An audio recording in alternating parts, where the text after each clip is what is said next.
So I want to do, that was a good introduction. We're going to do a little deeper introduction. So this is the story of my life. I take slow things and make them fast.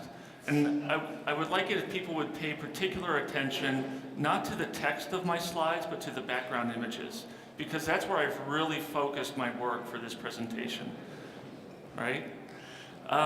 So at Yahoo, I was at Yahoo for 8 years. I was the chief performance Yahoo. I'm the head performance engineer at Google. I've done a bunch of open source software like YSlow, Kazillion, SpriteMe, Hammerhead, BrowserScope, JDrop, and most recently HTTP Archive. That's a big project, part of the Internet Archive. I wrote 2 books, High Performance Websites, Even Faster Websites, taught at Stanford, and I co-chair the Velocity Conference. I'll talk about that a little bit later. So I've been doing this performance stuff for about 8 years, 7, 8 years. And when I started, there weren't very many people working in this area. And about 3 years ago, I realized that we needed to evangelize beyond just the tech community. We needed to get this message of a faster, more enjoyable user experience out to other parts of the organization. And so I was very excited 2 years ago to see Fred Wilson. How many people here know Fred Wilson? He's the #1 VC out of New York City. He writes like 2 blog posts a day, very prolific. And here he is speaking at the Future of Web Apps conference about 2 years ago on his 10 golden principles of successful web apps. #1 on the list is speed. He says, first and foremost, we believe that speed is more than a feature. Speed is the most important feature. And he talks about how all of their portfolio companies from his VC are monitored by Pingdom. And in their experience, the empirical data shows that when the portfolio company's website performance speed starts to decline, so does the business. So for him and his VC, they feel that speed performance is very critical. So I went on, starting about 3 years ago, to gather more of these case studies like this. And I want to go through those very quickly to highlight the importance of speed. So this is a study, I think 2 years ago at Velocity. Bing and Google got up on stage together and talked about experiments they had done where they introduced a delay, a slowdown in the search results page. And Bing took it up to a 2-second slowdown and saw all their goodness metrics drop off. Perhaps most significantly, revenue per user dropped 4% per user. Google wasn't as aggressive. Google took it up to a 400 millisecond delay and saw a 0.6% drop in searches per user, which is directly correlated to revenue. Yahoo did a similar study later and saw a 5 to 9% drop in traffic. This was a study about a year ago from Mozilla, where on the Firefox landing page, like if you're coming from Internet Explorer and you go to download Firefox, they made that landing page 2 seconds faster and saw downloads, conversions increase by 15%. All of these studies are showing that a faster web page, a faster experience is a more engaging experience and increases those good user metrics that we look for. This was a seminal study, again, about 2 years ago at Velocity. That year, the tagline for the conference was impact of performance on the bottom line. So we had a lot of these business case studies.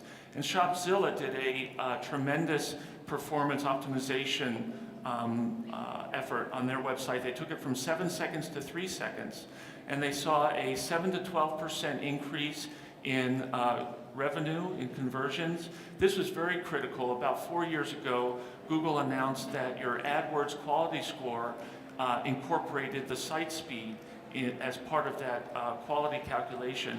And so by doing nothing more than making their website faster, they doubled the number of unique users coming in through search engine marketing. And this was one of the first studies that talked about another area of benefit from performance, not so much on the user experience, but on the company's bottom line. They were able to run the same website, same traffic, with half as many servers, because these optimizations, in addition to making the user experience faster, reduces the load on your back-end architecture. So it's a win-win. And on that same vein, here's a study from a good friend of mine at Netflix, Bill Scott, where for years and years they hadn't had compression turned on for the HTML, JavaScript, and CSS. And you can see it's a one-line change to turn it on. They turned it on one day and they dropped the outbound traffic from their data center in half. This is a funny anecdote. The NOC, the sysadmins for Netflix, paged Bill and said the site's down. And he said, why? What makes you think that? And they said, well, the traffic is so low, the only thing we could be serving is the error page. And he said, no, everything's fine. We just turned on compression. And that was the reduction in traffic. So if you can imagine anyone who runs a site this big, you're probably talking 6 figures a month of savings. And here's the last one I'll highlight from Edmunds.com, a car website. They did one simple change. They made their resources, their scripts and images, cacheable for a long time, for a year. And by doing that, they cut the traffic on their CDN by 1/3. So again, anyone who pays the CDN bill for a large, highly trafficked website, we're talking probably 6 figures a month in savings here. And then finally, if those aren't motivation enough, about 1.5 years ago, Google announced that your page rank was going to be affected by speed. And Google went on to caveat that there's 200 variables, and this is going to affect less than 1% of search results, but it's still a factor, and SEO is very important for websites. And so again, that speed is going to help there. So the confluence of all of these factors I saw coming together about a year and a half ago, and I realized we were seeing the emergence of a new industry out of this. And so I named that WPO, Web Performance Optimization. And this is pretty much the standard term for this area of optimization, and there's a bunch of services that are coming out of this. There's about 20 or 30 companies that only focus on providing services, consulting, reverse proxies, software tools for making websites faster. And the elevator pitch for WPO, it drives traffic to your site. We saw that with Shopzilla's search engine marketing results, also with Google PageRank. That's going to drive traffic to your site. We all know a faster experience is a better experience, but we have these case studies that show session length increases, searches increase, number of page views per session increase. So it improves the user experience, increases revenue, several studies that support that, and it reduces your operating costs. So it's really a good investment. You get a good ROI on this. So as Holger mentioned, I started off focusing on web optimization in the area of desktop browsers, but about a year ago I switched my focus nearly 100% to mobile. And not too surprising, especially to the folks here, mobile is very big. So here are a couple, Mary Meeker, who's now at Kleiner Perkins, these are a couple of her slides, and actually they're fairly outdated now, but it was showing that for some top sites, how significant mobile traffic is. Now for Facebook in 2012, it's over 50% worldwide of their users are coming in on a mobile client. So no surprise, mobile usage is increasing, but it's not just usage, it's also revenue. So we're seeing payment volume go up on mobile. Black Friday, you don't celebrate that here, but this is the shopping day after Thanksgiving. So that's year over year, we've had a 3x increase in that. But what's interesting is when we look at this mobile compared to desktop, we get a higher abandonment rate on mobile. Why is that? Well, it has to do with page load time. No surprise, all of us have, our devices, and the experience isn't always that fast, and it's frustrating. And when we have that frustrating experience, it deters us from following through with the action that we're currently engaged in, the conversion, the purchase, whatever it is. So here's a great study from Gomez. Oh, I should have mentioned earlier, the slides are on my website, stevesouders.com. So you can always go there and download the slides and get all these URLs for all the studies that I'm citing. So here's a good study from Gomez where they show the correlation between page load time and abandonment rate. The slower your site is, the slower the pages are, the more likely users are going to abandon your site and go to your competitors. And that's because Even though we know that this is a more challenging platform, we as developers, but also we as consumers know that this is a more challenging platform, our expectations are still very high about what our experience is going to be like here. And also the context in which we're engaged with this device often requires that we have a fast response. I know I'm not supposed to use this when I'm driving on the highway, but I do, and I need to find the exit that I'm going to get off the highway very quickly. I can't wait very long for that. If I'm in a store, I'm trying to make a purchase, I want to do that quickly. So this study shows that comparing 2011 to 2009, users' expectations about how fast that website is going to be on their mobile device has increased. Here's another study from Compete Pulse comparing expectations of men versus women. And although they don't always agree, one thing they agree on is they rank a faster internet experience higher than very critical things for a mobile device, like a speakerphone, email access, and a music player. In fact, the only two things higher than speed are battery life and camera. So users have an expectation, a desire for a faster experience. And yet, most of the time, this is what our experience is like. It's a slow, frustrating experience. Why is that? Well, to be honest, at least as far as web development goes, we're really just starting. We're at the very beginning of this era of web development for mobile. And we don't really know what the best practices are and the best way to build that mobile experience. But there's a lot of work going on there. From here, I go to Mobilism in Amsterdam, a tremendous mobile development conference. And we're starting to gather tools and best practices to improve that mobile experience. So I want to spend the rest of my talk highlighting some of those. So let's see, this is a tool, blaze.io/mobile. This company actually just got acquired by Akamai. I'll show some slides later from them. But you could go to this website right now if the Wi-Fi is working, and you just type in a URL, and you can pick either an Android, an iPhone, an iPad. You might have a few other devices. Choose a location you want to run it from. This company is located in Canada, so that's why that's the default location. And run the test. You can enable video capturing, and when you're done, about 3 minutes later, the results will be available to you on the website, so you don't even need to have a mobile device. And you can still see what your website experience is like on different mobile devices. And so you can play a video of the screen loading on that mobile device. You can get timing information, and most importantly, you can get this thing called a HAR file, which is an industry standard I helped create about 5 years ago for capturing information about how websites load. And with that HAR file, you can go to various tools. This is one called PCAPperf, and you can get a page speed report. How many people here know about Google PageSpeed? Have ever used that? That's pretty good. So this would be another takeaway. I'll have this in my wrap-up. But this is a tremendous tool because we know the web experience is slow. We know users want a faster experience. If only our developers could know what is the most important thing to focus on to make that experience faster. And that's exactly what Google PageSpeed, there's a similar tool I helped create from Yahoo called Why Slow. And it tells you and it ranks most important. What are the most important things that were found wrong with this website that you can change? So for example here, too many DNS lookups, the images could be optimized.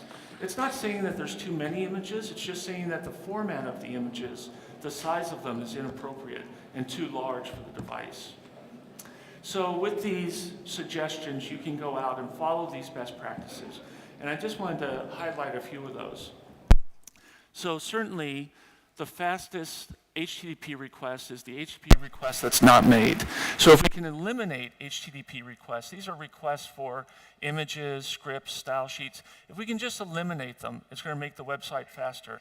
And it turns out there's many ways you can do that without reducing the content of the site. One of those that comes from the gaming industry is sprites, where you take a lot of images, typically small images like buttons or icons, and you combine them into a single image and use CSS for rendering those images on the page. So that could take, for example, 10 separate requests and combine them into one. data URIs. This is a way of actually encoding an image or actually any content into text, base64 encoded text, and embedding it in the page or in some other resource like a script or style sheet. And so if you had 10 images, you could actually inline those in the HTML and have eliminate all of those requests, making the page faster. And now with CSS3, we have a lot of things. We've probably all spent time building rounded corner solutions that involve downloading extra images. Well, now you can do that, box shadow, other things with CSS. And with Canvas and SVG, we can replace a lot of graphics with those technologies. One that's really important is responsive images for mobile devices. And what this is where you might have the photo of the day if you're a newspaper website.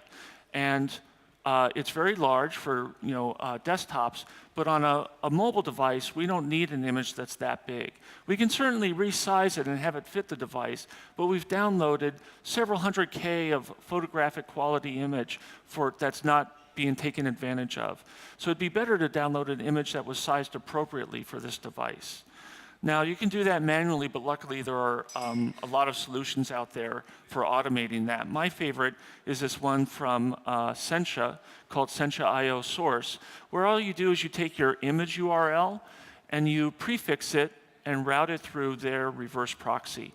And what they do is they detect the user agent that the request is coming from, and in real time, they resize the image appropriately for that device. So you actually don't have to do any more work other than adding this to the URL for your image sources. They use Device Atlas to classify the user agents. It's very accurate.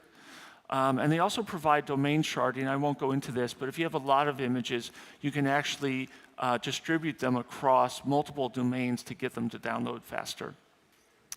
Now, there are other solutions, client-side solutions. Oh, I should turn my phone off, too. Thanks for reminding me. It's everyone else out there, too. There are other client-side solutions. A lot of people aren't in favor of that server-side user agent detection. So there are other solutions that are client-side in JavaScript. It can actually do feature detection to see the size of the device, the resolution of the device, and request images appropriately. But that is going to have tremendous savings. More than 50% of the number of bytes downloaded for mobile websites come from images. So this is the long pole in the tent. Here's a great example from that company Blaze, now under the Akamai banner, where they looked at loadingplanet.com on an iPhone 4, and because of responsive images, I'm sorry, this is going off the screen a little bit, the size of images dropped from 867K to 570K. So a 300K, about a third decrease in the number of bytes downloaded. So this is a very good technique. Another thing that's important for website performance is to pay attention to scripts. Scripts really slow down pages, they block rendering. And so with HTML5, we have the async and defer attributes, which will get JavaScript to execute after the page, after the DOM has been able to render. So those are good techniques. They don't give us all the control that we want, and so there are, again, some client-side solutions out there. If you download these slides, I've got some references in there to look at. Another great technique is app cache that we get with HTML5, where you can actually make a website more like a app experience, where it will download and cache all the resources on the device so that even if the user is offline, they can still see the website and use the website. And this is pretty easy to implement. You just add a manifest attribute that points to an app cache file. The app cache file contains various sections, including the resources that you want the mobile device to cache, the things that it should not cache, and the things that it should use if the user is online, but if they're offline, they should switch it out and use the cache resource. So it gives you a lot of power. Another solution for storing information locally is local storage. It's a little easier to use, a very simple JavaScript API. All browsers support about a 5 megabyte allocation per website. So you can cache resources, but you can also use local storage to put those resources into your own private cache. And so it won't be affected if the user, for example, looks at a lot of videos or downloads another large site. Google Search and Bing on mobile use this to store JavaScript and CSS. So I wanted to wrap up and highlight the key points from today. One is that speed is very critical for any website, but especially for mobile. The expectations, user expectations for their experience on mobile devices is going to continue to grow. The amount of traffic and revenue coming through these mobile devices is going to continue to grow. So we need to develop new tools, new best practices, and drive their adoption. A good way to find out what to fix for your website is to run page speed. You can do that yourself, or you can run it through that blaze.io website. And identify the best practices that are most important for your website. But for most mobile websites, the things I talked about here, reducing the number of requests, reducing image size, worrying about JavaScript, and improving cache are going to be the big winners. So if this kind of stuff is interesting to you, I recommend, I talked before about this Velocity conference that I co-chair. I recommend that you come check us out. We started Velocity, we've done Velocity US for about 5 years, China for 2 years. Last year was our first year here in Berlin, actually, last October. And we're going to do it again this October in London. If you don't want to wait that long, you can come to the US conference. We're doing that in California in June. But if you want something sooner and closer, you can come and listen to me tonight at the first ever Berlin Web Performance Meetup. And I'll be talking a little bit more about the technology behind a faster web experience. So that's it. Thank you very much.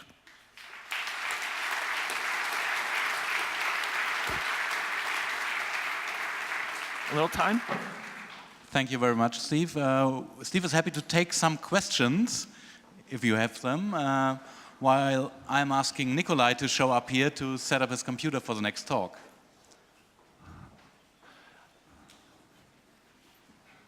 What do you think about Flash? Because basically all of the tips you had for HTML5 files, you can do it as well with Flash, but even better because you have much more control on drawing, graphics and stuff right in the code. So the question was about Flash. One thing, just on principle, for example, when I talk about mobile, I talk about web apps. I don't talk about native apps. So I and Google are very much in favor of open technology, and Flash is not an open technology. So that's one thing for me personally about Flash. The other thing is the way that Flash is packaged are these large resource files. So they're typically, on average, across the internet today, over 70K, and often they'll top out at 100 or 200K. And so when you're on a connection that's very lossy, like a mobile connection, downloading an asset that large is going to be problematic. So that's another ding about Flash.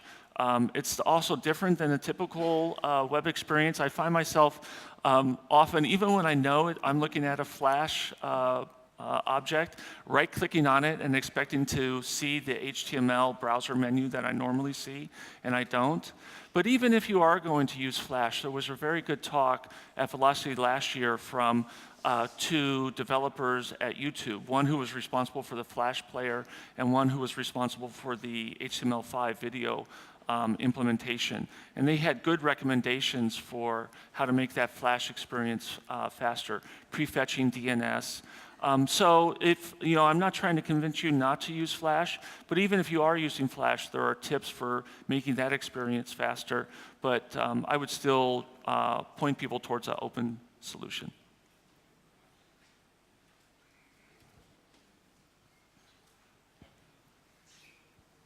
You encouraged the people to use JavaScript and APIs and app cache and all that stuff, but the problem basically is that your app is invisible for Google if you use just JavaScript. So what are your tips for this topic, or what is Google doing in the future to improve the visibility of JavaScript apps in Google? Well, I know that, so, one solution that you can do, so you should worry about your website presence, because the way that people communicate, even on mobile devices, is with URLs primarily. And so they're going to go to a website, but you can still create using something like PhoneGap. You can take your mobile app and wrap it as a native app and still put that in the app stores. And so that's going to help your visibility as well. And as far as the search engines, I know both Google and Bing, I've read articles about what they're doing to make the searchability for mobile web apps that aren't in the App Store more likely, but I can't speak specifically to what either of them are doing.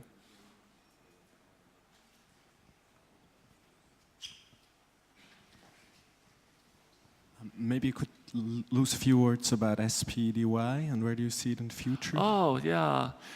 So the question was about SPDY. SPDY it's not really an acronym. Someone just wanted a name and they picked SPDY and took the E's out. So SPDY is very exciting. This is a technology that was launched about 2 years ago. It's basically an upgrade of HTTP. HTTP was developed over a decade ago and has a lot of inefficiencies in it. And so SPDY was developed at Google. It's now was put forward to the IETF a few months ago. It's implemented, it's adopted in Chrome, Amazon Silk, Firefox, one or two other mobile devices. And if you use any Google website on Chrome, it's using SPDY, and it has been for about a year.